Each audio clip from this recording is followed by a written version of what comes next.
I was ecstatic, standing in what was supposed to be the doorway to our future. But as Caleb dropped the bombshell that his parents were moving in, that doorway felt more like a trapdoor beneath my feet. "Surprise!" Caleb exclaimed with a grin, his arms wide as if expecting praise. "My parents are going to move in with us. Won't that be great?" I stood there, stunned. This was the first I'd heard of it. The joy I'd felt just moments before evaporated, replaced by a sinking feeling in my gut. We'd just finished building our dream home. I'd poured my entire life savings into it, working long hours to afford the perfect place for Caleb and I to start our new life together. After a whirlwind romance, we'd gotten married in a small ceremony 6 months ago. While Caleb's laid-back demeanor balanced my driven intensity, I sometimes worried we wanted different things. Small comments he'd made now felt like red flags. How he'd love his mom's home cooking again, how he missed seeing his parents every day. I dismissed them as sweet sentiments, but now feared they hinted at expectations I didn't share. My parents had been wholly supportive, thrilled to see their only daughter so happy. But Caleb's parents, that was another story. From our first meeting, his mother Eleanor's piercing stare and pursed lips told me she didn't approve. His meek father Don just nodded along with pursed lips. Caleb rambled on, oblivious to my dismay. "We have that huge guest suite, it's perfect. Mom's been dying to spend more time together, and Dad could use some looking after. This solves everything." I blinked hard, trying to process his words. "You already invited them to live here?" "Well, yeah," Caleb shrugged. "I figured you'd be on board. I'm so excited." He pulled me in for a congratulatory hug. I stood frozen, unable to return the embrace. My mind raced. How could he have assumed this was okay? Ambushing me like this, on today of all days? I pulled back, looking Caleb in the eyes. "Don't you think this is something we should have decided on together?" Caleb's smile faded at my tone. "I mean, they're my parents, and we have room for them. What's the issue?" I gaped at him. Was he serious? "The issue is that this is our home that I spent years saving for. You don't just get to invite whoever you want to live here without asking me." "Whoa, calm down," Caleb said, raising his hands defensively. "I figured you'd be happy about this. They're going to be your family too now." My blood boiled at his flippant response. I dreamed of a sanctuary with my new husband, full of laughter and intimacy. Instead, Caleb seemed determined to let his parents invade the space I'd sacrificed so much for. "I agreed to build a home with you, Caleb, not with your parents," I said bluntly. "We've been married for 6 months. Don't I deserve some say in my own home?" Caleb's nonchalant facade finally cracked. "Come on, don't be like this," he pleaded. "They're getting older. They can't handle being alone. Don't make me choose between you and them." I froze as his words sank in. He was guilt-tripping me, making me out to be the bad guy for not immediately agreeing to his thoughtless decision, for wanting a say in the home I'd poured my life into. In that moment, I realized that dream home suddenly felt more like a gilded cage, one designed not just for Caleb and I, but now under the watchful eyes of his parents. Surveillance masked as family togetherness. Maybe I didn't know Caleb as well as I thought, but I knew myself, and I refused to be trapped. The next few days crawled by in tense silence. I busied myself with minor tasks, avoiding eye contact whenever I passed Caleb in the halls of our not-so-dream home. The joy I'd felt moving in just weeks before had curdled into resentment. I knew Caleb's parents would be arriving any day, invited without my consent to stay for who knows how long. The thought of Eleanor and Don invading my sanctuary made my skin crawl. But Caleb refused to discuss it further, shutting down any attempt I made to set boundaries. "Can we talk about this?" I asked as we washed dishes together one night.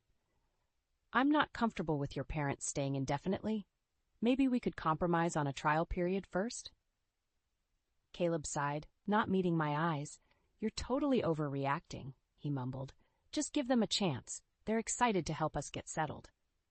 I nearly shattered the plate I was scrubbing. Help us? More like control and criticize us if Eleanor had anything to do with it. Before I could respond, the doorbell rang. Caleb's face lit up. "They're here." He dried his hands and rushed to let them in. I followed slowly, heart sinking. There went my sanctuary. I heard Eleanor's shrill voice from the foyer. "Oh, what a unique little house this is. So modern. I could never live somewhere so cold and boxy, could you, Don?" Don just grunted in reply. My hands clenched. I designed every inch of this home after years of effort and research. I'd chosen the clean lines and contemporary style specifically. This was my dream, not theirs. Caleb and his parents came around the corner then. Eleanor frowned at my yoga pants and t-shirt. "Well, don't you look comfortable?" she said with a thin smile. Caleb shot me a warning look. I forced a pleasant tone. "Welcome. We're still unpacking, so please excuse the mess." "Oh, think nothing of it," Eleanor waved dismissively. "We're family now, after all. No need for formalities." I highly doubted she actually felt that way. I turned to Caleb, avoiding Eleanor's judgmental gaze. "Why don't you show them to the guest suite so they can settle in?" Caleb led them down the hall, Eleanor critiquing the barren, neutral decor along the way. As their voices faded, I slumped against the wall and took a deep breath. This was only day one. Surely I could make it work somehow. Caleb was my husband, and they were his parents. Over the next few days, that optimism crumbled. Eleanor criticized everything, from my avant-garde interior design to my immodest lounge clothes to my exotic cooking. Don trailed after her, not saying much, but occasionally chiming in with his own disparaging remark. They commandeered the kitchen, taking over meal times. They helped themselves to anything in the fridge. They left messes without cleaning up. The structured routine Caleb and I had started establishing was utterly disrupted. My attempts to discuss boundaries only led to arguments. Caleb accused me of shirking my wifely duties of keeping his parents happy. He dismissed my feelings, saying I just needed time to warm up to them. The final straw came late one night when I overheard hushed voices in the kitchen. I crept closer, realizing it was Caleb and his parents. "You need to get her under control," Eleanor said sharply. "She has no respect for family." Caleb sighed. "I'm trying, Mom. This move was supposed to help her fall in line. She resisted at first, but I think she's coming around." I reeled, mouth falling open in shock. Fall in line? This had been their plan all along, to manipulate me into total compliance through this forced living situation. Rage roared through me. I had to take back control, starting by kicking these toxic leeches out of my home. The next morning, I woke up feeling like a pressure cooker about to blow. After what I'd overheard, any shred of optimism I had about making this work had vanished. I found Caleb in the kitchen and steeled myself. "We need to talk. Now." Caleb frowned, glancing around. "Keep your voice down. My parents are still sleeping." I crossed my arms. "Fine, but we're having this discussion." I led him out to the back deck and took a deep breath. "This isn't working. You need to tell your parents they have to move out." Caleb's eyes widened. "Are you crazy? They just got here. You can't just kick them out." My anger swelled. "This is my house that I paid for, and if I don't want them here, they can't stay." Caleb stepped closer, looming over me. "You're being ridiculous. They're family now, whether you like it or not." I refused to be intimidated. They have treated me horribly since the moment they arrived, criticizing my home, my clothes, my cooking. "Nothing is good enough for your Royal Highness Eleanor," I snapped. Caleb scowled. "You're exaggerating. They're just trying to help you be a better wife and homemaker. I thought you'd appreciate the advice." I gaped at him. "Help me? They've destroyed our home dynamic and undermined me at every turn." Before Caleb could argue further, we heard the back door slide open. Speak of the devil, it was Eleanor. "There you are," she said to Caleb, ignoring me completely.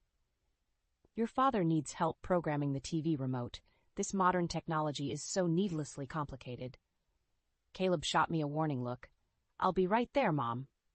Eleanor nodded, then wrinkled her nose at me.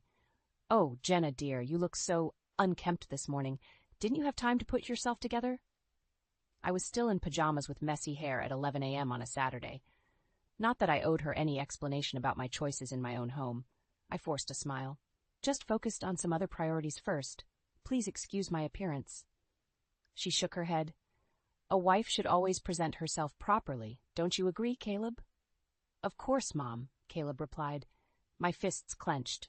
I wanted to scream. After Caleb left with her, I took some deep breaths. Then I heard noises from down the hall. They were rifling through my office. I rushed over to find Eleanor sitting at my desk, Don digging through my filing cabinet. "What are you doing?"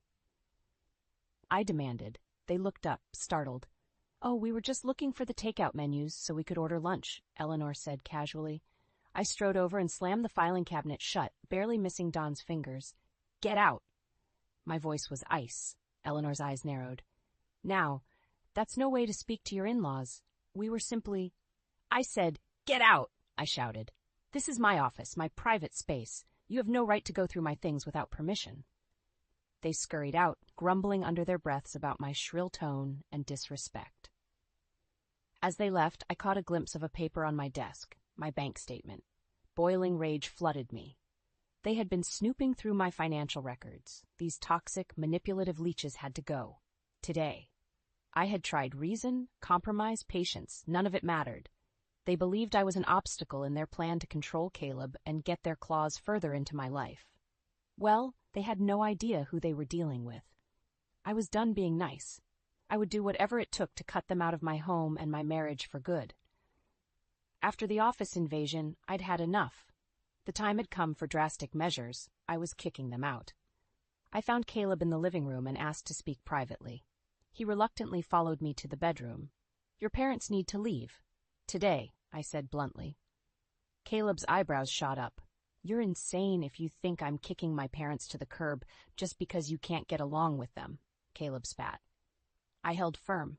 Either they go willingly or I'll have them forcibly removed for trespassing. They have no rights here. This is my house. Caleb's face reddened with anger. You would really have my elderly parents thrown into the street? What kind of heartless bitch are you? His cruel words stung, but I didn't let it show. They're manipulative liars. All they've done is undermine and control me since they got here. I overheard you all conspiring to get me in line. I'm done being a pawn in your twisted family game. Panic flashed across Caleb's face. Clearly, he hadn't expected me to uncover their scheme. You're imagining things, he scoffed. They just want what's best for us. I rolled my eyes. The only thing your parents care about is controlling you and isolating you from me. If you can't see that, you're more delusional than I thought. Caleb's lips curled in a sneer. Careful, Jenna. Keep running your mouth and you'll force my hand. I stood tall. Go ahead and play your hand, because unless they leave today, mine will be an eviction notice. His eyes bored into me, jaw clenched. For a moment, I thought he might get violent, but instead he took a breath and lowered his voice. Okay, let's say they did leave. Then what? His tone turned mocking. You get your perfect little sanctuary back? Your precious home unsullied by my family? I didn't respond, waiting for him to get to the point. Here are your options. Caleb stepped closer. 1, you accept my parents living here gracefully. 2, I divorce you and take half. We sell this place and you start over.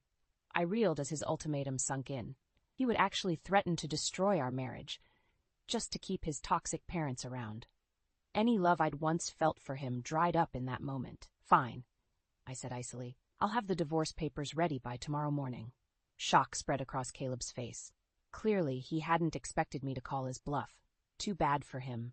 I refused to be manipulated any longer, not even by my spineless excuse for a husband. I grabbed my purse and strode to the door. Caleb scrambled after me. Where are you going? He demanded. To contact my lawyer. I slammed the door behind me, blocking out his sputtering protests. As I pulled out of the driveway, an immense feeling of relief washed over me. I was getting my life back. Over the next few hours, I talked to my lawyer and realtor. My name was the only one on both the mortgage and deed.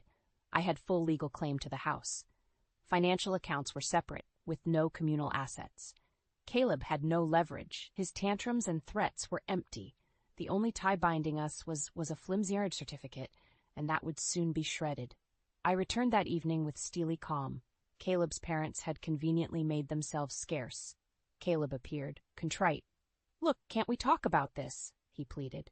I overreacted earlier. Don't do anything drastic. I held up the manila envelope from my lawyer.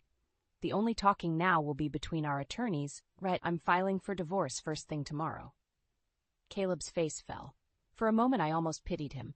He'd gambled on my compliance and lost everything. But I refused to be swayed by sentimentality. Not when my home, independence, and self-worth were at stake. He reached for me, desperation in his eyes. Jenna, please. I stepped out of reach. They'll need to be gone before the sheriff arrives to escort them out. I'll be staying in a hotel until then. Without another glance, I walked out. The dream home Caleb had lured me into was now just a crime scene. It was time to start fresh, without my failed marriage and without the in-laws from hell. The next few days passed in a blur. I split my time between my lawyer's office and the hotel, ironing out divorce details and avoiding the toxicity at home. My phone blew up constantly with calls and texts from Caleb, ranging from desperate pleading to vicious insults. His attempts to manipulate me back under his control only steeled my resolve further. I returned to the house once to check their moving progress. As expected, Caleb's parents were still clinging on. "You can't just throw us out with no place to go," Eleanor shrieked as I did a walkthrough. "I gave you fair warning," I said calmly. "You had plenty of time to make arrangements." Don scowled from the couch. "We sold our house to move here with our son, as he promised we could. Now where will we go?" I shrugged. "That's not my concern anymore. Staying here was never part of the deal." I left them ranting and went to find Caleb packing up the bedroom. His eyes were bloodshot, hair disheveled. The cocky arrogance he'd once radiated was gone. "Jenna, be reasonable," he pleaded. "We can work this out. Just tell me what you want." I paused, looking him over. The man I'd fallen for seemed like a stranger now. "What I want is for this toxic situation to end. My lawyer will be in touch." I started to leave when Caleb suddenly grabbed my wrist, hard enough to bruise. For the first time, I felt afraid. "Don't do this, Jenna," he hissed through clenched teeth. "You have no idea what you're starting here." Adrenaline coursed through me. I wrenched my arm from his grip. "Threaten me again, and you'll only make things worse for yourself," I said coldly. Then I walked away without looking back. Soon enough, moving day arrived. With police on standby, the hostile holdouts were finally extracted from my home. Caleb glared daggers at me as they drove away in defeat. I stood on the front steps, surveying the mess they'd left behind. Caleb had clearly trashed the place in spite and anger, but the feeling of peace and freedom was worth any amount of cleanup. As I began tidying up, my phone rang with an unfamiliar local number. I answered hesitantly, wondering if it was another bullying tirade from Caleb, but instead a cheerful female voice responded. "Hi, is this Jenna? Caleb's wife?" I bristled at being identified that way now. "Soon-to-be ex-wife, yes." "Oh." She sounded surprised but not unkind. "I'm so sorry, I hadn't heard. I'm Lucy, chair of the Neighborhood Homeowners Association Board. We wanted to check in on the situation." As she explained further, I realized word had spread about my in-law infestation, and the community was on my side. Lucy said neighbors had observed their rude, entitled behavior around town. Everyone was appalled when they learned of their unwanted presence in my home and the abusive way Caleb had enabled them. "You're so brave for standing up to them," Lucy said supportively. "Please let us know if you need anything. We want you to feel safe and welcome here." I was touched by the unexpected compassion from relative strangers. After feeling isolated and trapped for so long, knowing others saw the injustice of what I'd endured was validating beyond measure. Over the next few days, the neighborhood outrage became even clearer. I noticed people glaring when Caleb came to pick up more of his things. Friends he'd introduced me to stopped returning his calls. No one offered him sympathy or support. At first he seemed oblivious, ranting to me about their disloyalty. But soon enough, the shunning seemed to wear him down. I caught him sitting in his car down the street one day, head in hands.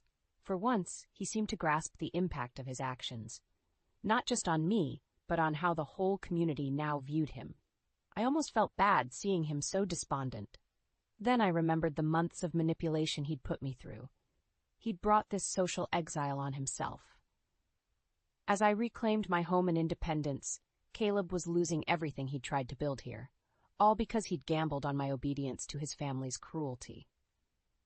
He was about to learn a hard lesson about karma's payback. After finally reclaiming my home, I settled back into a comfortable routine. The constant tension, headaches, and knots in my shoulders dissipated. For the first time in months, I could relax completely in my own space, until one night when a furious pounding on the front door jolted me upright. I crept to the window and peered out cautiously. My heart dropped. It was Caleb, with his irate parents in tow. "Open up, Jenna," Caleb yelled, still pounding. "You can't lock us out of our own home." I steeled my nerves and opened the door a crack. "I told you, this is my home now. You have no right to be here." Caleb tried pushing his way in, but I held firm. Eleanor clicked her tongue disapprovingly over my shoulder. "Don't be petty, Jenna," she scolded. "We left some things behind. Let us in to collect them." I shook my head. "I'll have them delivered to you. Now please leave before I call the police." Caleb snarled, shoving hard against the door. I couldn't hold him back. They streamed in as I stumbled back. "You can't keep me from my own house," Caleb shouted, getting in my face. "We had an agreement, remember? My parents live here or no marriage." Heart pounding, I stood up straighter. I refused to cower in my own domain. "The agreement is void now that we're getting divorced," I said firmly. "And I have full legal rights to this property. So I'm telling you one last time, get out of my house." Eleanor waved a dismissive hand. "You young people and your melodrama. You'll come to your senses eventually. Now step aside and let us by." They tried pushing past me towards the bedrooms. Adrenaline flooded my veins. I wasn't about to surrender control again. In one swift motion, I pulled out my phone and hit the panic button app linked to the security system, triggering the blaring alarm. Caleb and his parents clamped their hands over their ears, shouting in protest. I seized the moment of distraction to corral them back towards the entryway. Just then, flashing blue and red lights appeared outside as police vehicles pulled up, alerted by the alarm. The commotion must have also drawn the neighbors' attention, as heads started poking out of windows and doors down the street. 2 officers approached with stern expressions. "We received a panic alert from this residence. Is there a problem here?" Caleb tried to respond, but I stepped forward first. "Yes, officers, I need your help. My soon-to-be ex-husband and in-laws are trespassing after I've asked them multiple times to leave." I showed them the divorce paperwork and restraining order application. The officers nodded in understanding. "You 3 need to come with us," they said to my stunned intruders. Caleb protested loudly about it being his house, too, as they escorted the defiant trio out. Before the door closed, Eleanor shot me a chilling stare. "You'll regret this," she hissed. I stood in the doorway, heart pounding with adrenaline, but I held her gaze steadily. I wasn't about to show fear or weakness now, not after everything I'd overcome. This was my home, my sanctuary, and I would defend it against anyone seeking to control or destroy it. Or me. As the police cars pulled away, I turned to see my neighbors congregating, offering smiles and thumbs up. Lucy even raised her glass in a mock toast before heading back inside. For the second time, I'd faced down my tormentors. But this victory was even sweeter, knowing my neighbors had my back. I shut the front door, leaving the chaos outside. The police could handle Caleb and his parents now. I'd take back command of my inner peace. After all, karma had my side.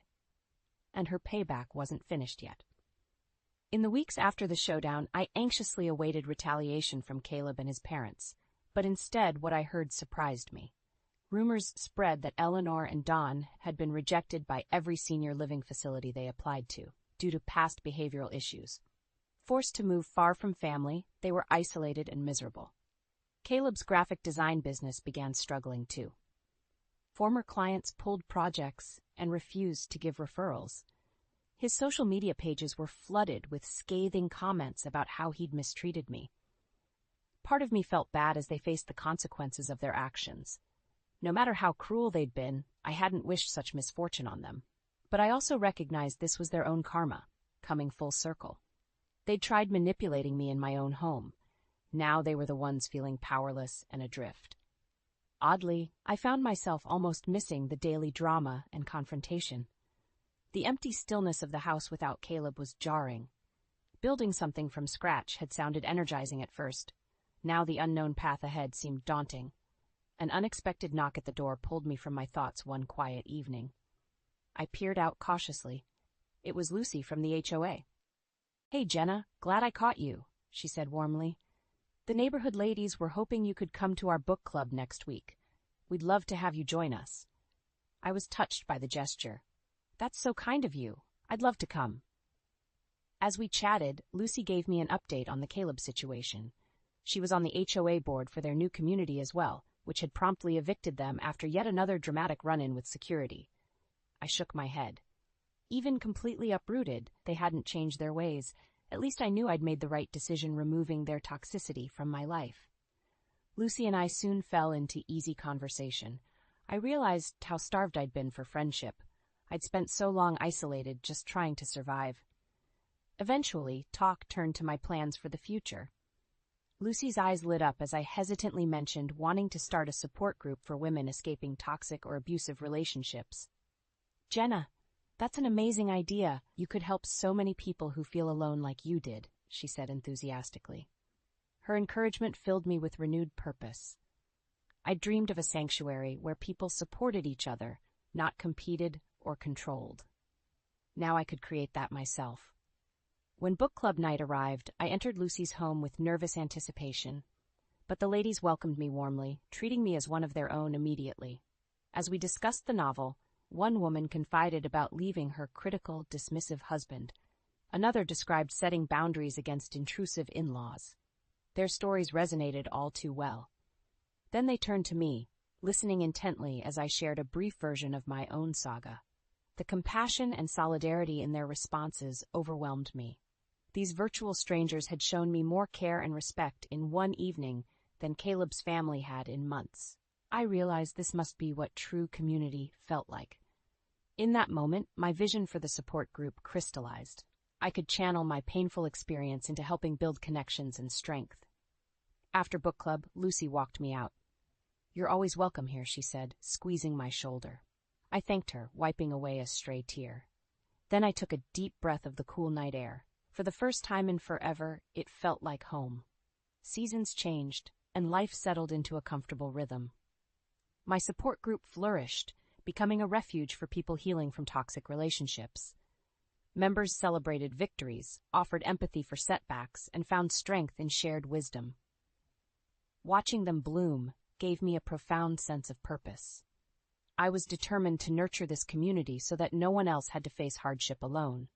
With Caleb and his parents fading into a distant nightmare, I felt ready to start fresh. Lucy set me up on a few dates, which helped me remember laughter and romance.